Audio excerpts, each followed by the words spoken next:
حضرت سیدنا عمر رضی اللہ تعالی عنہ جلیل القدر ہستی ہیں جنہیں حضور علیہ السلام نے اللہ سے مانگ کے لیا۔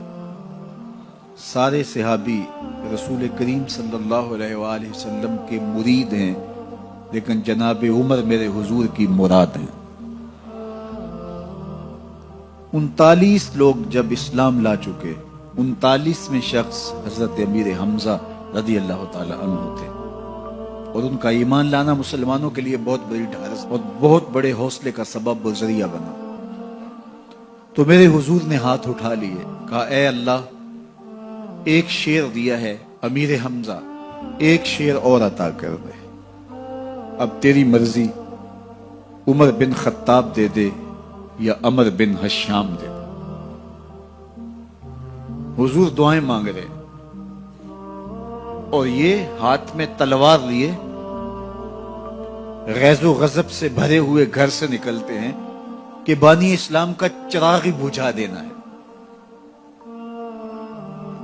راستے میں ایک صاحب ملے اور کہا کہ عمر، تیور کوئی اچھے نہیں لگتے، خیر تو ہے، کدھر جا رہے ہو؟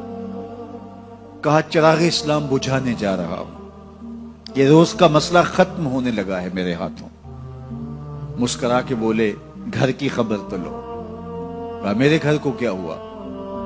کہا تمہاری بہن فاطمہ بھی نوکر بن گئی ہے رسول اللہ صلی اللہ علیہ وسلم۔ غصے سے بھرے ہوئے اپنی بہن کے گھر کا رخ کرتے ہیں، اندر سے قرآن پڑھنے کی آواز آ رہی، غصہ اور بڑھ جاتا ہے، دروازے کو زور زور سے کھٹکھٹاتے ہیں۔ اہل خانہ سمجھ گئے ماجرا کیا ہے، گرجدار آواز ہے جناب عمر کی، دروازہ کھولو۔ جلدی سے معلم کو چھپا دیا اور بہن آگے بڑھ کے دروازہ کھولا۔ کہا تم سابی ہو گئے ہو، دین چھوڑ دیا تم نے، بتوں کی وفا ترک کر دی اور بے تحاشا مارنا شروع کیا۔ بہن کا سر پھٹ جاتا ہے، خون بہنے لگتا ہے اور یہ مارتے چلے جاتے ہیں۔ فاطمہ بنت خطاب بولی عمر، تم خطاب کے بیٹے ہو، سنو میں بھی خطاب کی بیٹی ہوں، جو ظلم جو جبر کرنا ہے کرو، میں محمد عربی کا دامن نہیں چھوڑوں گی۔ سوچنے پہ مجبور ہو جاتے ہیں وہ کون سی طاقت ہے جس نے بجلیاں بھر دی اس کے اندر۔ کہا جو تم پڑھ رہے تھے مجھے بھی سنا سکتے ہو؟ کہا تمہیں غسل کرنا ہوگا۔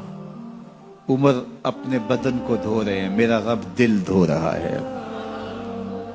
اتنے میں معلم بھی قرآن لے کر آ جاتے ہیں اور قرآن کی تلاوت ہونے لگتی ہے۔ طٰہٰ ما انزلنا علیک القرآن لتشقیٰ، 14ویں رات کے محبوب چاند، ہم نے قرآن اس لیے نازل تو نہیں کیا تھا کہ تم مشقت میں پڑ جاؤ۔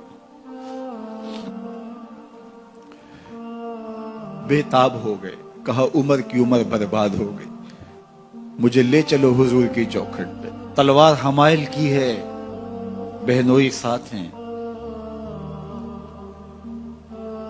اور حضور کی بارگاہ میں حاضر ہو رہے ہیں۔ دروازے کے سوراخوں سے دیکھا تو صحابہ تشویش کا اظہار کرنے لگے کہ عمر آ رہا ہے، تلوار حمائل کی ہے، ارادے اچھے نہیں لگتے۔ جناب امیر حمزہ نے کہا دروازہ کھول دو، اچھی نیت سے آیا تو استقبال کریں گے، نیت اچھی نہیں ہے تو اس کی تلوار سے اس کی گردن کاٹ دیں گے۔